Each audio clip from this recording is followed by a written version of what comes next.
Feel అవుతున్నారు కానీ అని.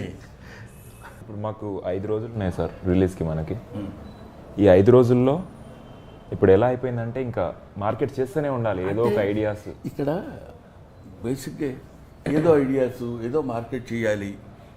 ఈ కాంపిటీషన్ ఎక్కువైపోయింది వంశీ, తప్పట్లేదు. ఈ కాంపిటేటివ్ వరల్డ్లో ఒకడిని మించి ఒకళ్ళు చేయాలి.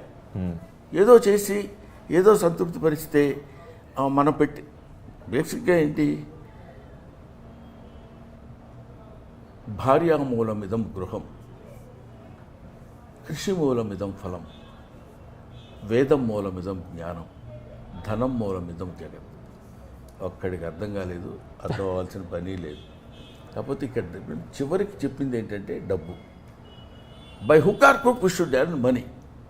వాడు ఇట్లాంటి మీటింగ్స్ లేకపోతే ఇలాంటివి పెట్టి దీని ద్వారా బ్రహ్మానందం ఏదో కొన్ని సమాధానాలు చెప్పాడు, రాదు ఏదో గుర్రం పాపిరెడ్డి దానికి ఆడేదో ఇంటర్వ్యూ ఇచ్చాడు చాలా బాగుందన్నాడు అని ఇది జనంలో కొంతమందికి వెళ్తే, ఈ మీమ్ గాడు ఈ ఫేస్ చూసి కొంతమంది విని అసలు ముందు సినిమా ఎలా ఉంటుంది అనుకునే దానికంటే గుర్రం పాపిరెడ్డి అనే సినిమా ఒకటి రిలీజ్ అవుతుంది అని తెలియపరచడం కోసం, తెలిస్తే ఎక్కువ మంది చూస్తారు. సార్ మీరు ఎక్కువగా అడగటమే చూసారా అసలు? సార్ మీరు ఏంటి అసలు చచ్చిపోయిన 11వ రోజు మనం మాట్లాడుతున్న ఫీలింగ్ ఎందుకు?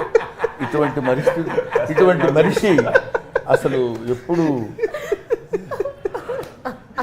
అంటే ఏం చెప్పాలి నేను? ఫన్నీగా ఉంటుంది, కామెడీగా ఉంటుంది, ఏం చెప్పాలి? సార్ మీరు ఫన్నీగా ఎక్కువ నవ్వుకునే మూమెంట్స్ ఏముంటాయి సార్? ఇదిగో right. Thank you very much brothers. Thank you sir.